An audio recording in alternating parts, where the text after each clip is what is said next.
Wilson. I'm a second year medical student at the University of Melbourne, currently placed at St Vincent's Clinical School, and I'm here attending the RMA15 conference in Adelaide.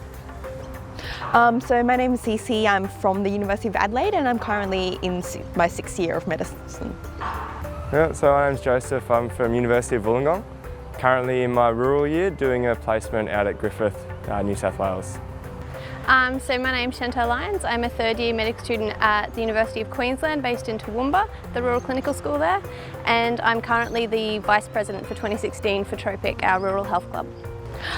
So today I participated in the Rural Medicine Australia Students Workshop, which is a clinical workshop they run to teach students relevant hands-on clinical skills.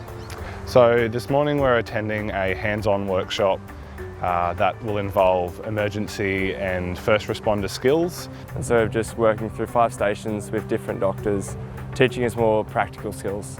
It's not something we see every day until we really go into our clinical years, because it's usually quite pre-clinicals, it's all theoretical, and so we've heard about a lot of this stuff but haven't actually had the chance to hands-on do it, see how it works in practice, so it's good for that aspect.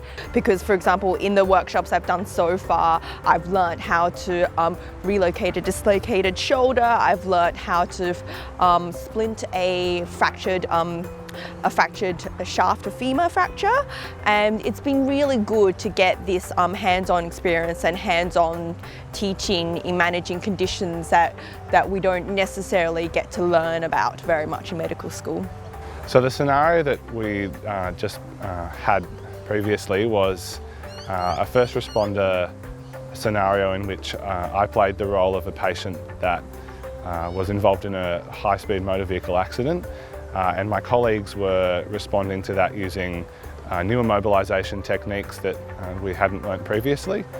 Hi guys, my name's John. I'm with the Royal Flying Doctor Service in the Central Operations, which is South Australia and Northern Territory.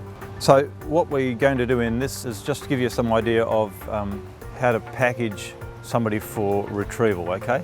So we found this guy, and just say he's got a long bone fracture, and his GCS is okay at the moment.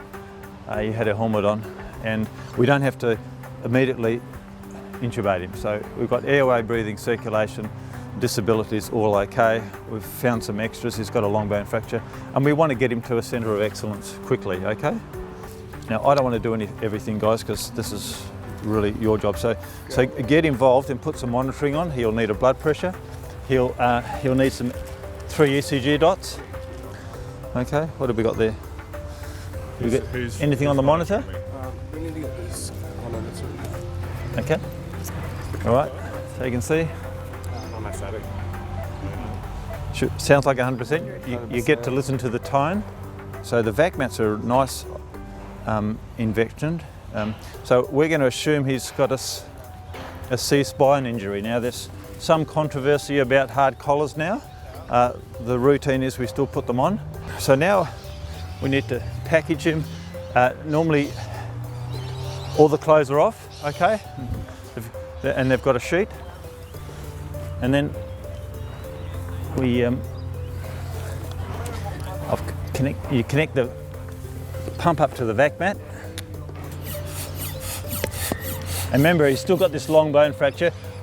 You'll be shown what to do about a long bone fracture at another scenario, but let's just assume we've got the right leg in a splint, okay? Now we always strap them, okay? Now when we turned up, this guy's GCS was 13, 14, okay? And it's been there for about an hour before we turned up. And so we didn't have to intubate, but all of a sudden, he's losing it, okay? He doesn't know where he is. He's had this headache, he's got a big hematoma on his side there, and you think maybe he's got a head injury, okay?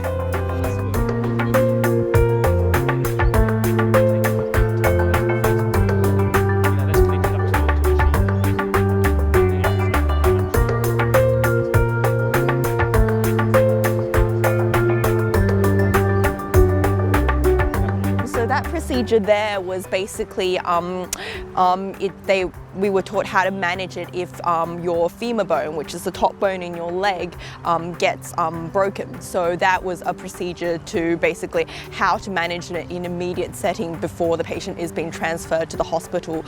So we've developed a new kind of tutorial technique where we all lie on our tummies in a sort of star shape.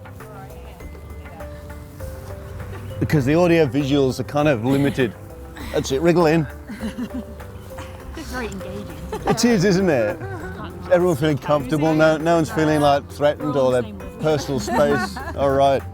So the session's looking at two related things. So one's doing femoral nerve blocks, a bit of theory and anatomy sort of stuff, and then about where and when you'd use them.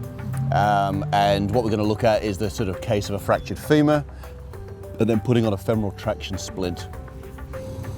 So anyone used femoral traction splints? No? Okay, so it's all going to be a bit new then. So let's move back and create a space. This is one of our modern traction splints. This comes off so that you can adjust the length. So this can be used for a bloke who's 6'6". I've used one in a 6-year-old child. So you can shrink it right the way down. So I've probably done enough talking. I'm just going to break it up into bits. Pick a patient and give it a go. So I'm assuming this is about right length. So one thing you do find is there's a temptation to go, well, it's going to start there, and then you forget that you need a reasonable sized gap here because you've got all of this clutter in the way. So a little bit longer than you might think. So this is going around the upper leg. It is. So let's get the orange straps round just loosely. It's funny how people come and help you when you get onto something that looks easy, isn't it? So is this going to go ankle? Yeah. It's going to go around the ankle, yes. And like so? Yeah. Yeah. Mm.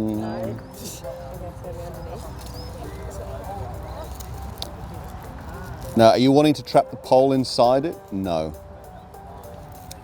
And there's two stirrups coming off it. One needs to be coming down from the medial malleolus, one from the lateral, so you're actually exerting pressure down the line of the leg.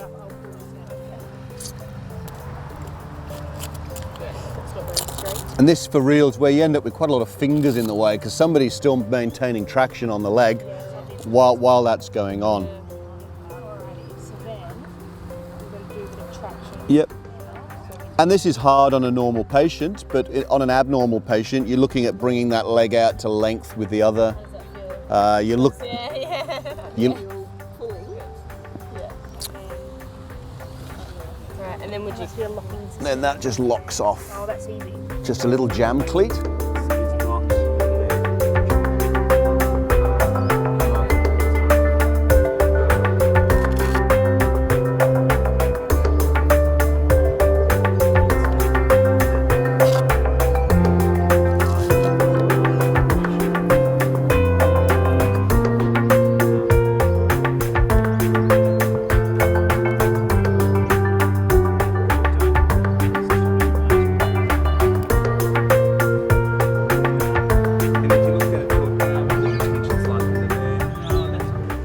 I really love just getting to hear everybody's different experiences, seeing what pathways they've taken in life, hearing about how many different options and being able to see all the different pathways you can take and really just being able to have a chat with everybody about what it is they've done and how they've got there. So the workshops that we've done this morning are great, giving us practical knowledge and just equipping us with skills and also with different,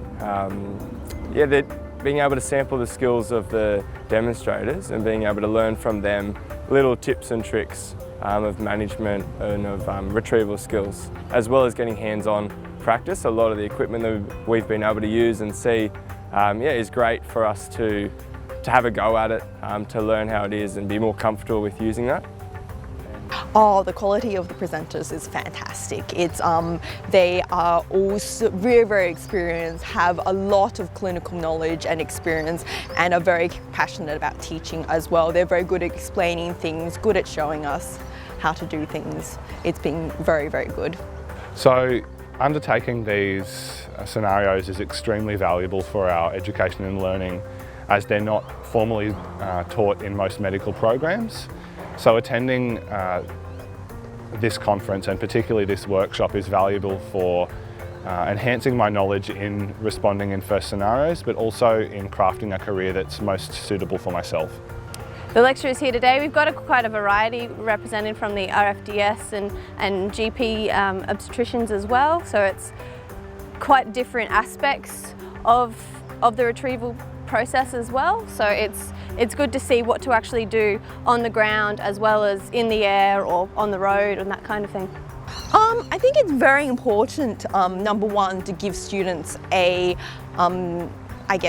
taste of what it's like to work in rural medicine, because all the workshops here so far have been good at not just educational from a medical perspective, but good at letting us know what it's like to work in rural Australia as a rural generalist doctor. And secondly, they are very, very educational and useful and really help us in developing our clinical skills as well.